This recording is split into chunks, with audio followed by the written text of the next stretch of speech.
పరిశుద్ధాత్మ దేవుని సన్నిధిలో ఏ మనుషుడైనా సరే వారి స్థితిని బట్టి వారి పరిస్థితిని బట్టి ప్రభు దగ్గర అడిగినప్పుడు, ఆయన పరిశుద్ధ పాదం దగ్గర ఎవరైతే అడుగుతుంటారో, అడిగేటప్పుడు తన్ను తాను తగ్గించుకొని పరిశుద్ధాత్మ దేవుని దగ్గర తన యొక్క హృదయమును తన సన్నిధిలో కుమ్మరించినప్పుడు, లేక పరిశుద్ధాత్మ దేవుని దగ్గర తను తన కుటుంబం అప్పగించుకొని ప్రార్థిస్తున్నప్పుడు, వ్యక్తిగతంగా దేవునితో కలుసుకొని ఇష్టపడ్డప్పుడు ఆయన మన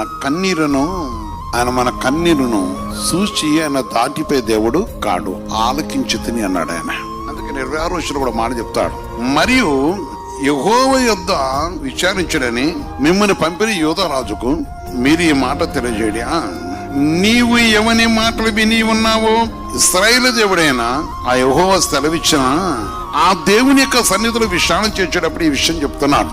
మనస్సును ఎవరైతే మెత్తనగా అనగా దేశమును క్రోధమును కోపమును లేకుండా ప్రభు మాటందు ఎవరైతే నిలిచి ఉంటున్నారో వారి విషయమే దేవుడు చెప్తున్న ఒక మాట, తన కృపణకు నమ్మటి కన్నీరు విడిచితివి అన్నాడు ఆయన. ఎవరైతే ప్రభు దగ్గర కన్నీరు విడుచుటకు ఇష్టపడతారో వాడిని ఆయన దాటిపోయేవాడు కాడు, ఆయన దాటిపోయే దేవుడు కాదని పరిశుద్ధ వాక్యం చరుస్తుంది.